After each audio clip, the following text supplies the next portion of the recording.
Tim Tszyu's next opponent. Tszyu beat Jeff Horn in an all-Aussie super fight in August, and since then the battle has been on as to who he will next fight. Main Event's Ben Damon joins me now with the news. Ben, it's Tszyu v who? Well, Kathy, we've been waiting for this news, haven't we? Because Tim Tszyu became a superstar with that victory against Jeff Horn, and now we can announce that it's an international opponent next up. A really exciting fight. He's going to fight the best opponent from New Zealand around his weight class. His name is Bowen Morgan. He's 21-1, so a really good professional record. 31 years of age. He's got more experience than Tim Tszyu. It's a tough fight as well. He's ready to go as well because he had a fight lined up for November. That'll now be pushed back to this date so he can take the bigger fight against Tim Tszyu. He'll come here to Australia for what will be the biggest fight of his professional boxing career, but he's fought all types, and as I mentioned, he looks the part, he speaks really well. He'll make for a good promotion against Tim Tszyu, and we get to see Tim Tszyu against a different style of an opponent as well. He's nuggety, he's strong, and he's going to come forward against Tszyu.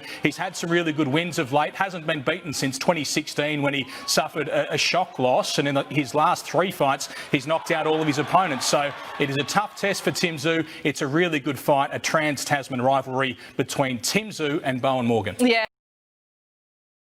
T-shirt controversy with FightView360 with my colleague Big J for some Australian boxing. So for the next, 20 minutes or half an hour here, we're going to blow through everything. Of course, the big upset is considered an upset.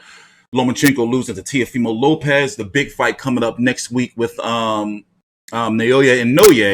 versus Jason Moloney. By the way, we're providing full fight week content for that. That's the final press conference coverage. Weigh in. We're waiting for the information on the Top Rank has Zoom calls, where media Zoom calls. We have the fighters, the managers, Bob Arum. They have them usually about a week or so and a half before the fight, sometime during fight week. So as soon as we get that information, we're going to give that to you. As it is right now, of course, the date and time are on the screen. It is Tuesday, October the 20th, 2020, 8:23 a.m. Eastern Standard Time. And I got my colleague Big J on the line. What time is it over there, mate? Mate, it's 11:20 at night, so it's almost time to call it a night, but we've got to get this done first. All right, so what do you know about this Bowen Morgan guy? What have you researched so far?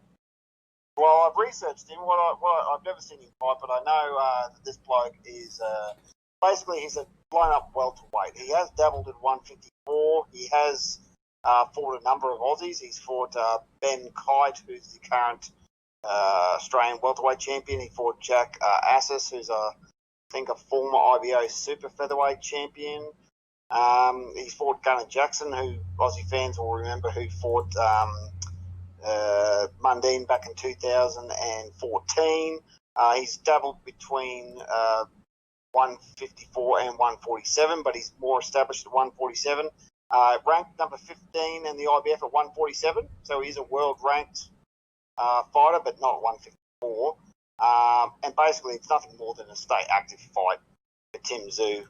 And to be honest, I know that he's threw out offers to other fighters.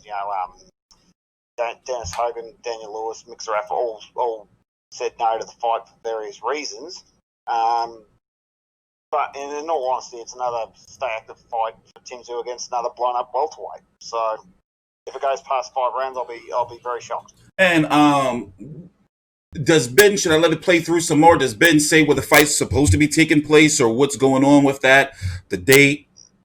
No, not confirmed, but due to restrictions, I dare say it will happen in New South Wales. 2 reasons for that. 1, New South Wales, South Australia and the Northern Territory are the only 2 states and territories allowing New Zealanders in the country. And 2, Tim Tszyu being a Sydney boy, which is the capital city of New South Wales, it almost likely happened in his hometown, Sydney.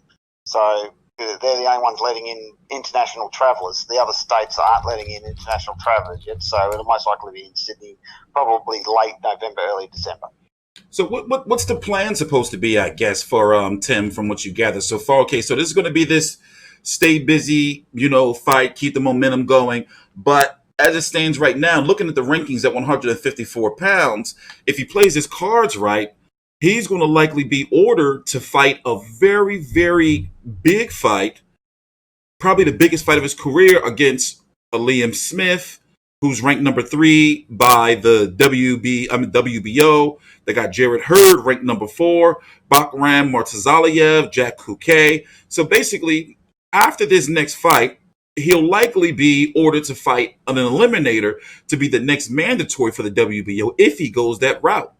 Or does he go the IBF route where he's ranked number 4 and also could be a mandatory within, the next year? So the landscape right now for the box, for the fans who don't know, you have Houston's Dremel Charlo, who is the WBC, WBA Super, IBF, and Ring Magazine. He is the man at 154 pounds after stopping Jason Rosario.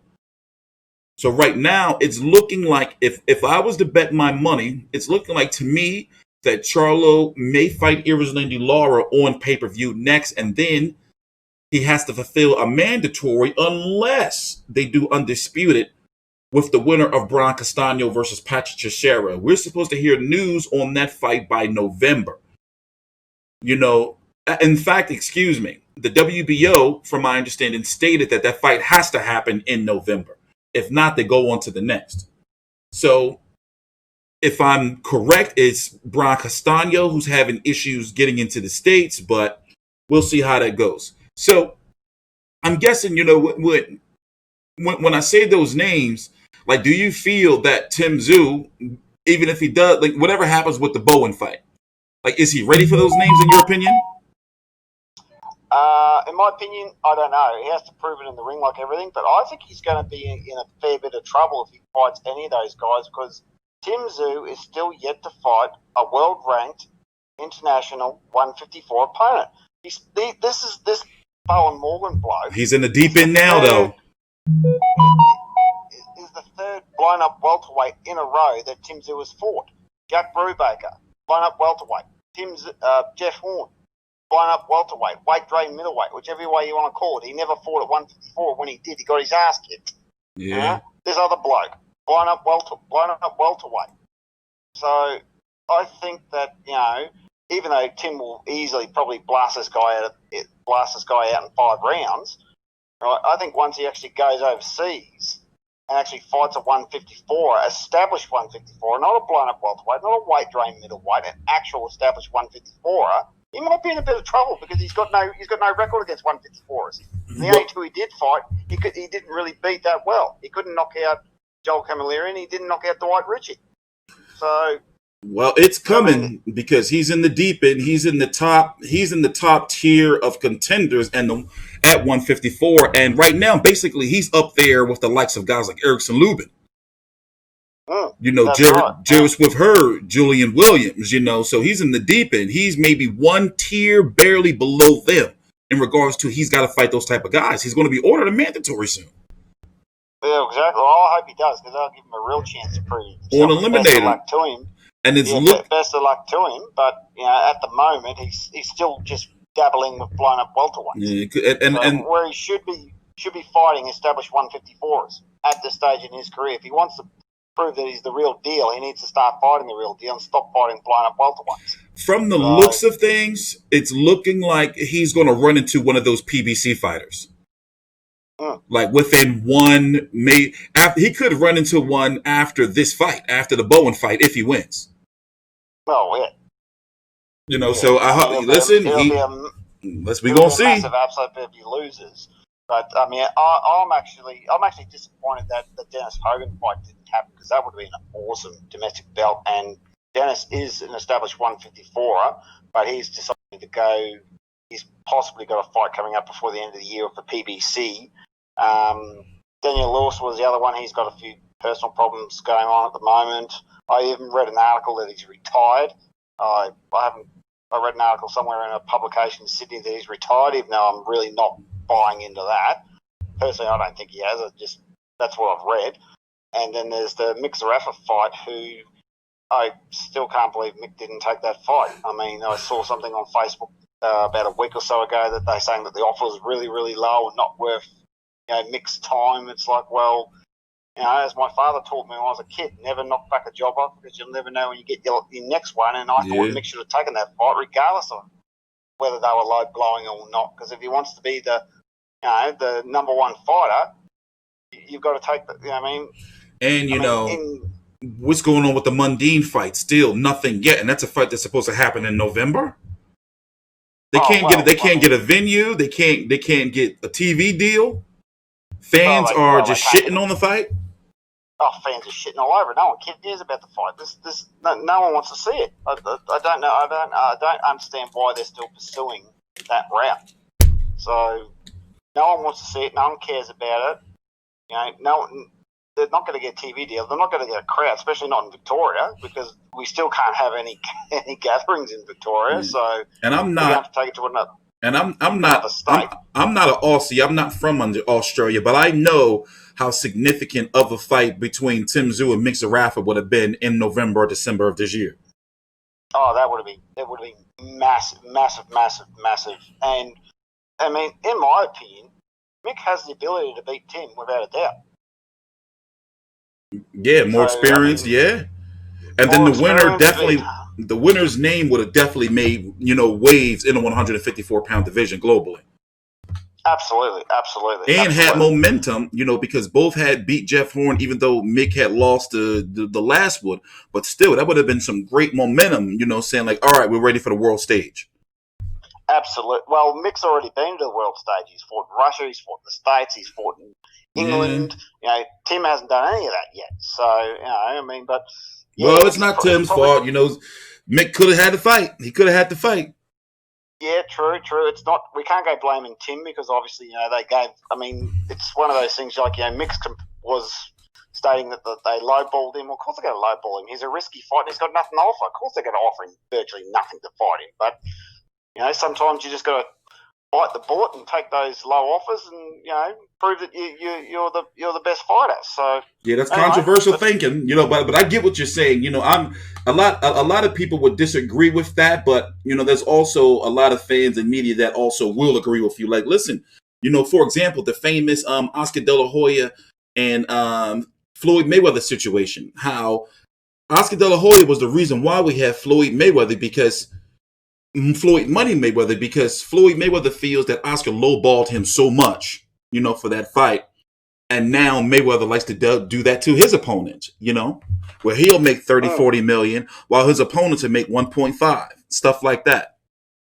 But dare to be great, you got to do that. Mayweather did it. That's why he's able to call the shots. But yeah, I guess Ben goes into that next. Let's finish the video because we're already like 12 minutes in. Let's see. Yeah, certainly awaits as a really good matchup. But of course, there are a lot of Aussies that could have gone for the fight, but they didn't. Why did none of them come to the party on that front? Yeah, a little bit of a surprise. We had offers out from the promoter to Dennis Hogan, who, of course, is a very accomplished international boxer in his own right. He's decided to take a major fight in the US, which you can understand.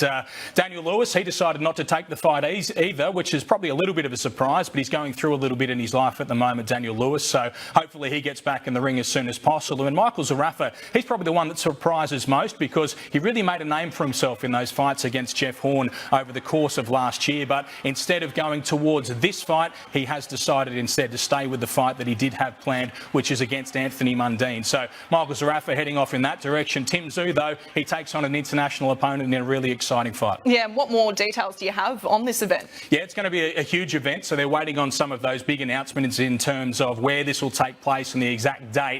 But we do know that the promoter No Limit are looking towards making this as big, if not bigger, to the last event they were involved with, which was, of course, Tszyu against Jeff Horn in Townsville. They're looking at some really big venues. They're looking at some really big undercard bouts as well, and a few really major announcements which will come over the next few weeks. So they're looking to make it just as big, if not bigger, to what we saw in Townsville in August. Yeah. That's not really possible. That's not a bigger fight. Nah, not even close. I mean, no one knows who this Bowen Morgan bloke is. I never heard of him until I saw that video for the first time a week and a half ago. So, yeah, I mean, it's going to be another big Tszyu fight. Most likely, they'll put it probably at the Sydney Entertainment Centre or somewhere where they could get. Well, they might put it in the stadium where they can get I think 25,000 at Bank West. Half that's about maybe 15,000 people. But to say it's going to be bigger than Horn Zoo, yeah, no, not even close. No, it wouldn't be. So it wouldn't. Yeah, I don't believe it would be. No. More field. The two. So, but Anyway, so Yeah, I'm going on to the. move on to the next thing. There's domestically and internationally a lot of events coming up on Fox Sports and Main Event. Talk us through them. Yeah, there really is. There's probably too many, in fact, Kath. We'll go through some of the major ones that are coming up. We'll get to see Vasiliy Lomachenko against Teofimo Lopez. That's on Sunday week, so the 18th of October. You'll see that live on Fox Sports as well. Super lightweight supremacy is in the offing there. Then during the week, that week on the Thursday. Thoughts on the fight? Now, I've done some in-depth coverage of Loma versus Teofimo over the weekend. Post-fight press conferences, interviews with both of the fighters, after everything, like a lot of content. So if you want really, really this full night of service, then it's the 2 videos previously before this. But yeah, what did you think about the fight?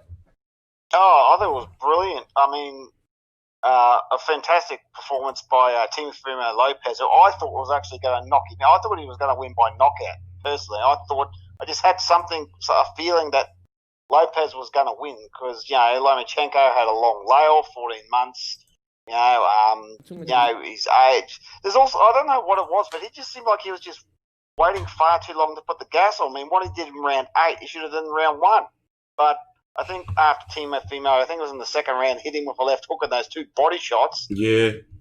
Yeah, I mean, Loma felt the power, and he spent the next 5 rounds avoiding him. So, brilliant. Go ahead. I'm sorry. Go ahead. I'm listening.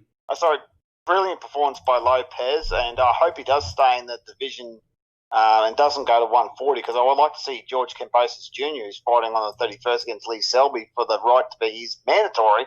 I really hope that he stays in the division for at least 1, if not 2 defenses, because what's the point of winning undisputed champion if you drop the titles and go up to another division? So, yeah, I really hope he stays. But, yeah, I thought it was a brilliant performance by Lopez, and good on him. It was solid.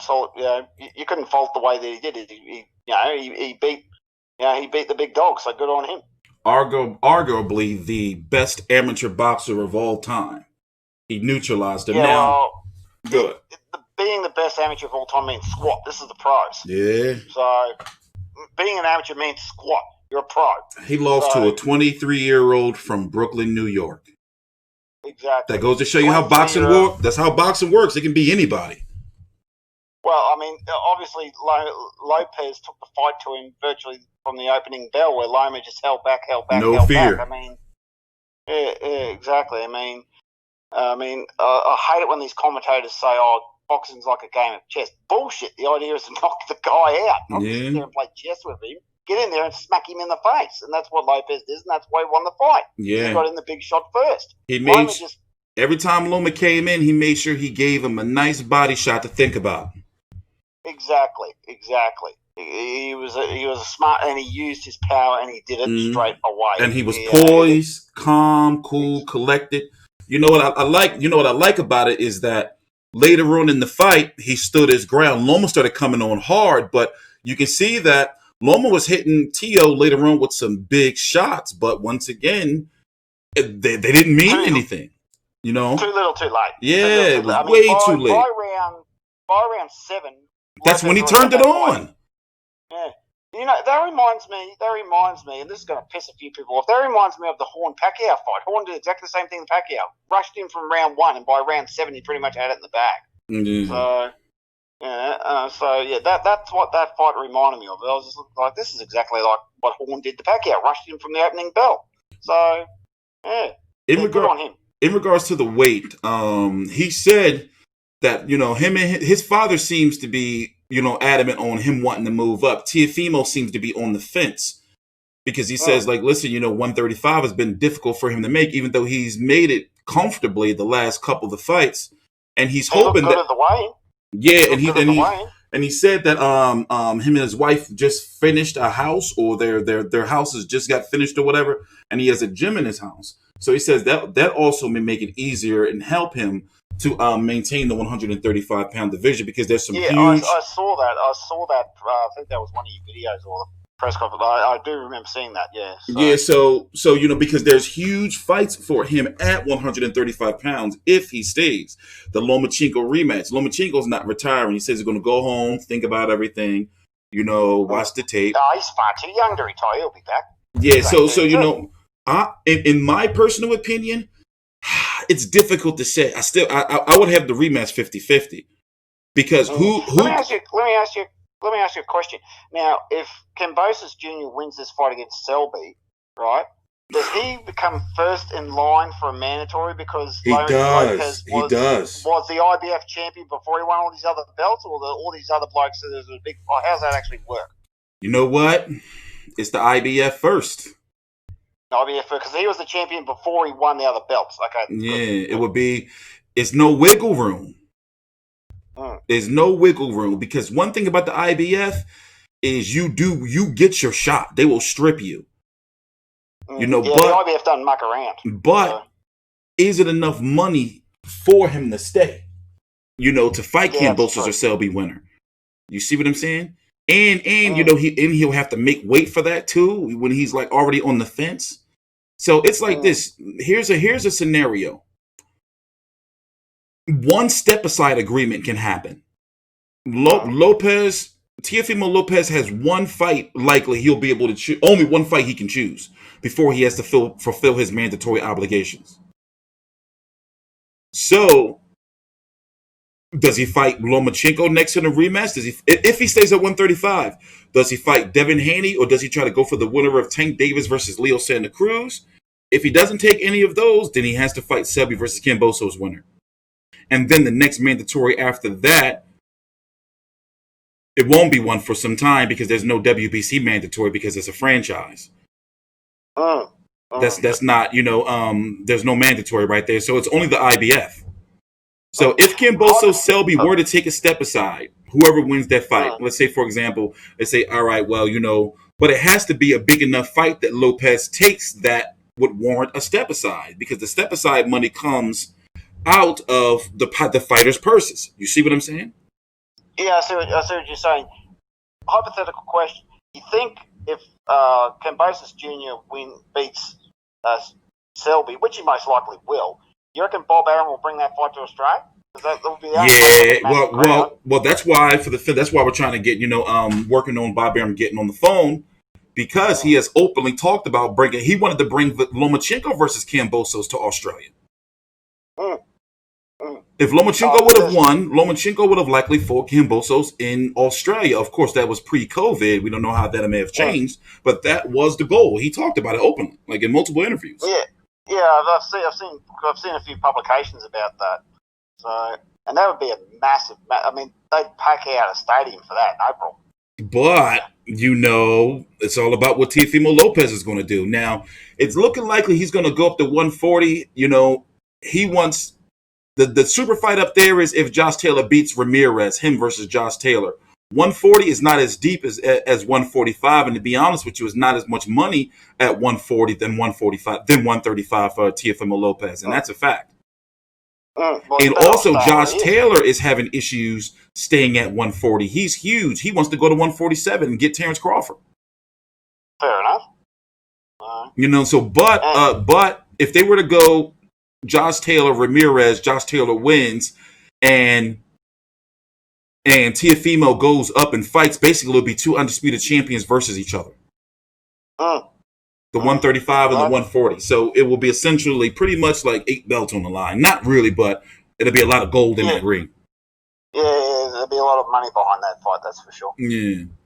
So, but, you know, looking at the rankings, 135, that's where the money's at. But, you know, if the man can't make the weight, because you got even guys like Ryan Garcia, you know, Teofimo Lopez, Luke Campbell, Devin Haney, you know, Robert Easter, Maurice Hooker, you know. Yeah, for sure. So, yeah, let me finish playing the Ben video. Yeah. Night, in fact, live from Brisbane, we'll be bringing you some big-time boxing with Jai Patara against Ben Kelleher. We'll also see the professional boxing debut of the amateur heavyweight star Justice Huni. So really looking forward to seeing him in action. That's Thursday, the 22nd of October. Justice Huni. Now, when is that? That's this Friday, right? That's Thursday night. You're right?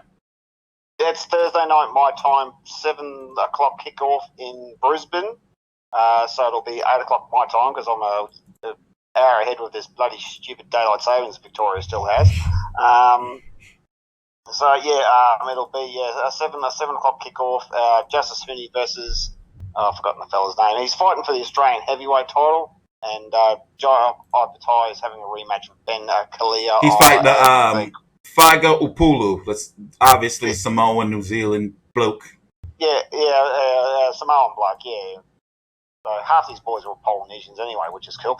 Ben Horn's on the card. Trent Broadhurst actually isn't fighting on that card now. He was, but now he's not, unfortunately. So, but Justice Hooney, I mean, this is, as I said, the only person I can think of in Australian boxing history to fight for an Australian title in their debut.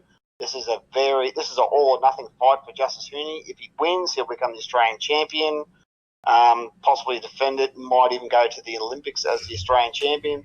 But if he loses, his career is going to be pretty much stuck before it even starts, because I can't think of anyone who's lost their pro debut that went on to have a successful boxing career. So it's all or nothing for Justice Hooney on Thursday night. I'm very interested to see how he's going to go. Can he live up to the hype? Like everything, he's got to prove it in the ring.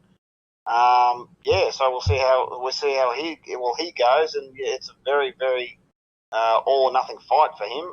Jai Ivatai in the rematch with Ben Kalia. Jai should. I mean, it's just a stay busy fight for Jai until till COVID passes and he can get into the States and fight a world ranked contender at cruiserweight. He's only 1 or 2 fights away from getting a title shot. But it's going to be a good card on Thursday night. I'm looking forward to it. So it's going to be really good. Have you got any luck getting in that getting the broadcast? No, I'll be able to find it though. It's on Fox Sports right over there, right? Yeah, Fox Sports. Yeah. I won't have any, as long as it's not main event. I'll be able to find it. And I'm going to watch it definitely because I'm interested. I want to see, there's not enough footage out there. I want to see his style in the pro. I want to, try to match him up against guys, early on. See, all right, he can improve on this. Let me see, how he takes if he gets hit. What's his movement like? Yeah, I will say this. Both these guys, the Hooney versus the Australian champion, both these guys need to make a statement. So I bet you both these guys are looking for a knockout to make a statement. Obviously, Hooney wants to knock him out to say, I'm the real deal, and the other guy wants to knock him out and say, well, he's really just an amateur, go back to the Olympics, blah, blah, blah, blah, blah. So I think it's going to be, it's certainly not going to be go to the cards that way. I think someone's going to get knocked out and have a fight. So, and this guy has he has 10 KOs. So I mean it's going to be a 13 wins with 10 KOs. That's a pretty high percentage rate. So on to the big one next week. On Fox Sports, then we head on to the main event. November the 1st is the date, and it's a really tough task for Jason Moloney. He goes over against one of the most feared boxers in the world, Japanese superstar Naoya Inoue. That'll take place in Las Vegas, and you'll see it live on main event television. Then we go to the 15th of November. This is what I'm going to do. Let me play. I got an interview here from Top Rank that he did this weekend. Moloney and Inoue are now here in the States. Moloney Mayhem, the smooth one, but you're going up against the monster on Halloween night here in the United States for a world title, one that you already challenged for. What does this mean to you? This means everything, mate. This is 17 years I've dedicated my whole life to this sport, for this moment, and I can't wait to get in there and slay the monster and become the #1 bantamweight in the world.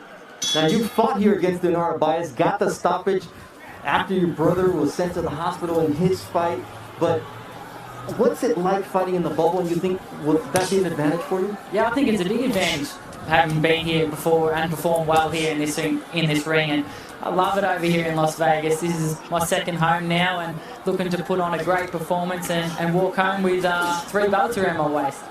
A lot of guys are beaten before they step into the ring. Looks like you're pretty confident that you have the formula to beat the monster. Yeah, I'm very confident. I think this is my destiny, and I believe I've got what it takes to beat him, and this is my opportunity to prove it.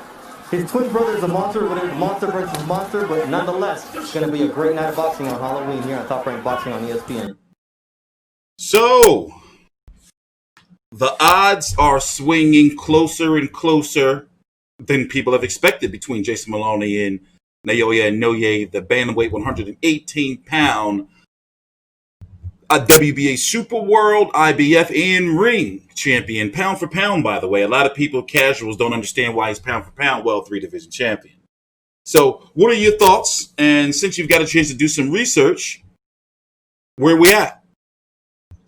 Well, here's the thing. The more research I've done, the more I'm leaning towards. Obviously, I'm going to go for Jason because I'm an Aussie, but I'm not actually leaning towards just because he's not. I'm leaning towards because Jason is the bigger, stronger, uninjured. I repeat, uninjured fighter. Now, last fight against Inoue, is that how you pronounce it? Yeah. He got his Inoue got his eye socket busted. That changes a fighter completely. Look what it did to Kell Brook. He got busted against Triple G, then he got busted again against Antonio Margarito too. That once you get one of them broken eye sockets or orbital bone injury, those type of injuries do have fighters cautious. Just like a broken jaw can. It changes a fighter's scope forever. Mm-hmm. Now, Jason is going to have the reach, height, and weight advantage over Inoue. He's only a tiny little, 118 pounder. He started at 108. He started at 108. So, obviously 10 pounds to these tiny little guys, these jockey-sized guys, is a lot. So, Yeah. Jason will probably be close to 130 by the time he gets into the ring. So He's fought as high as 124. He started at 122 against a 128 guy. Got to wait, so he's naturally bigger. Yeah, Jason's naturally bigger than Inoue, but mind you, don't discount Inouye's power for 1 second because he's knocked out a lot of guys who are a lot bigger than him. Yeah, so, punch you right in the stomach. Yeah, exactly. He's knocked out guys. He's got that ridiculous body rip, and Jason's got a good body rip himself. Jason loves going to the body, so it's gonna be. But you'd have to give just because he's a slight advantage. And I'm not surprised the money's coming in for Jason because the more research you do, the more it's like, okay, well, now he's got this going on. He's got this. He's fighting a bigger guy. He's fighting a stronger guy. That's what it is. And we talked about it just a couple of, that's exactly what it is. People are like, well, wait a minute, and especially with the other upsets that have happened in 2020 so far, people are looking at the weight and what if you can't knock him out? By the way, these guys were close to meeting in the World Boxing Super Series tournament just a couple of years ago. Yeah, but Emmanuel Rodriguez beat Jason and then in a very close fight, destroyed him in like 2 rounds. But what as you said that weight advantage? Sorry, the body shot. Yeah, the weight advantage is exactly the same thing that happened to Andrew because Franco was coming down from 118 down to 115, and he was a lot bigger than what Andrew was, and poor old Andrew got the daylight beaten out of him. And that fight is the week later or 2 weeks later, correct? The 2 weeks later, yeah. 15. Franco versus Moloney too. Talk about big high stakes right there. That's some big stakes. Well, obviously, if both boys can win, obviously, they're going to be the biggest names in boxing. If Jason wins, this will be the biggest win since Lionel Rose, as I told you back when he fought Fighting Hunter back in the 60s. Well, if he beats Inoue, that's up there with Teofimo Lopez beating Loma status. That's up there. That's there. Oh, yeah, for sure. That's that type of level. That's for sure. That's like world. Yeah, that's like jaw-dropping world thing. Okay, this guy's like pound for pound would be what, the top 5, at least. Well, Inouye's top 5 right now. So it was me. Well, there you go. Yeah, he's top 5 right now on like undisputed top 5 on everyone's list. Well, yeah. Jason beats him, then he takes his spot. Yeah. Yeah. So, that fight's going to be on here in the States. It's going to be on Halloween. A very busy day with the Usyk Chisora card. You also have Tank Davis versus Leo Santa Cruz on pay-per-view. And there's another card that day I forgot about. Overall, very, very busy day. And then you have UFC. George Kambosos Jr. The George Kambosos. Mm-hmm. It's a very, very busy day in American and Australian boxing. Yeah, absolutely. And then I think the same day, our next thing that Ben's about to talk about is Ebony Bridges' world title shot on the Katie Taylor undercard. Yeah, that is here in the here in the States, that's going to be in the UK. That's November the 14th. November, and Katie Taylor headlines the show. But of most interest for the Australians is Ebony Bridges, who's fighting for a world title. She's from northwestern Sydney, and this is the biggest fight of her professional boxing career. She'll take on Rachel Ball as she goes to the UK and has her first fight over there. She's developed a big following, and it's a huge opportunity for her to step up. That'll be seen on Fox Sports as well. And on the very same day, Terence Crawford and So I'm not going to be too hard on Ebony Bridges. Like, if she loses, you know, she's 4-0 with 2 KOs, 34 years old, listed at 5'1", very polarizing. If you go to her Twitter, you'll see what I mean. Her opponents have been 2-1. Well, yeah. Well, her opponents have been 2-1, 1-11, 6-10, and she's fighting a 6-1 Rachel Ball, who's coming off of a big win in women's boxing over Shannon Courtenay just one fight ago, actually, a few months ago. So I'm really happy for Ebony Bridges that she's getting this title shot, but I'm a little bit disappointed because initially Susie Ramadan got offered that fight and she said no because she wants her unification bout with the 115 IBF champion. So she was offered the Rachel Ball fight or the Ebony Bridges fight? No, she was offered the fight for that title. I don't know who the opponent was, but she was offered the fight for that actual title, and she said, "No, I want to keep at 115 to chase up my bout with the IBF champion." So a little bit disappointing there, because that would have been the fight that Susie deserved, and Susie probably would have belted Rachel across the park. But anyway, it's a bit. But I'm very happy that Ebony's getting. Another Aussie girl getting another title shot, because I think Deanna Hobbs was the last girl to fight for a title earlier in the year against Marie McGee. Was that in February? That was at 140. So the girls getting in there in Australian boxing too. It's all happening here in Australian boxing. It's not just the guys getting world title shots, the girls getting in there as well. So, she going, if she wins, is she going to silence a lot of people? And she's going to silence me because right now I'm like, all right, I see it. You got a nice body and all that, but it's like, I want to see you box. Can you fight? That's where I'm at with it. Yeah, true. And if she wins, that's a big fight that she can bring home to Australia. Hell yeah. So, hell yeah. She could, let's be honest, it won't warrant a pay-per-view fight, but, she can get an undercard to, And, with the landscape of women's boxing and the fact that, she's the Twitter beauty, she got some marketability there. Absolutely. She can be the first lady of Australia's women's boxing. I'm not saying that, no disrespect to Susie and all that. Susie Ramadan.